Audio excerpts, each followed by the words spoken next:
My name is Ian, and today I'll be talking about schools of philosophy. In today's world, riddled with hyper-stimulating and addictive media, the practical applications of philosophies often seem elusive. And today I'll be sharing my own personal journey and finding out what was best for me, facing my own set of challenges, of course. When I was younger, I thought that practicing a specific school of philosophy was key to living a good life. However, the practical applications proved to be a daunting task, especially when considering the different beliefs within my own household and the unaccountable randomness of this universe. A pivotal moment in the development of my thought process was during the COVID-19 pandemic, when our plans for moving into an international school in Malaysia were disrupted. And during this high-stress situation, I turned to the writings of Seneca the Younger, who then drops this diner of a quote: "True happiness is to enjoy the present without anxious dependence upon the future, not to amuse ourselves with either hopes or fears, but to rest satisfied with what we have, which is sufficient. For he that is still wants nothing." So, before we go further into the speech, a quick summary of what stoicism is essentially you just understand that most things are not under your control. And so, what do you think of the quote? How would you guys interpret it? At the time, I had interpreted it as having absolutely no desires and to detach myself from emotion. And this was further distorted by the less likable interpretations of stoicism on YouTube and weekly blogs. You see here, it's a ridiculous title.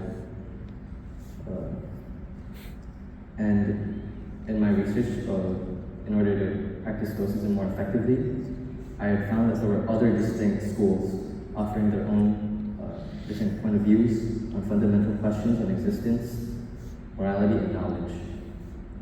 And despite these glaring differences, there were notable similarities in the beliefs of some philosophies.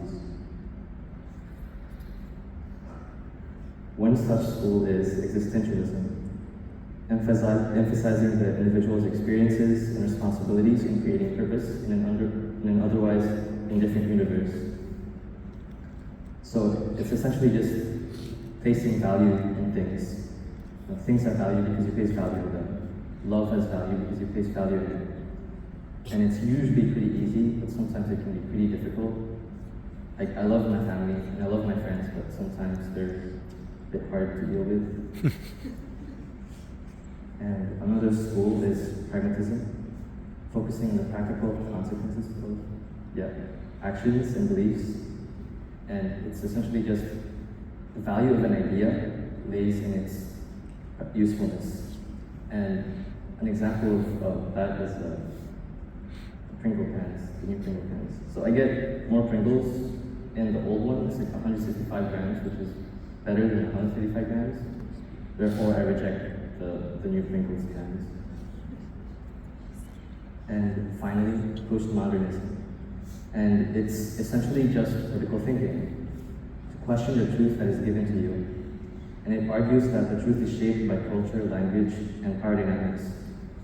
And it was during this time that I began questioning my own thought processes, whether I really had to align myself with just one school of philosophy. And by the end of it all, I had realized that it was okay to change our thought process to adhere to our own truth, a truth that is molded by our living situations, religion, and regimes.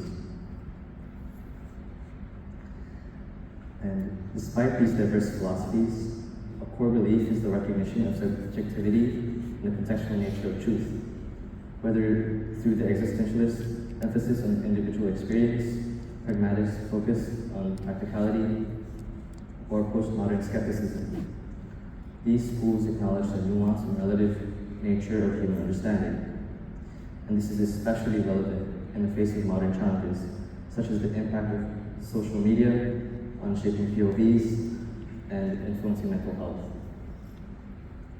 And as we grapple with hyperstimulation, where 61.4% of the population uses social media, the importance of practicing at school becomes evident. And I've personally faced many failures, and during this time I realized that there are many dangers and assumptions and misconceptions based on what you see on social media. And so I propose a holistic approach, taking elements of various philosophies to create a personal blend that resonates with our own personal experiences. Philosophy is an undeniably valuable asset, but we must simplify its application in the face of a fast-paced and complex world. Let's embrace the essence of philosophy, incorporating its wisdom into our lives that is meaningful in its practicality. And before I finish off this speech, I want to talk about the malleability of thought. It's what had gotten me here, and it's what allowed me to learn of these different philosophies and to apply it in my own life. But keep in mind that it's also what can change your thought process for the worse. Thank you.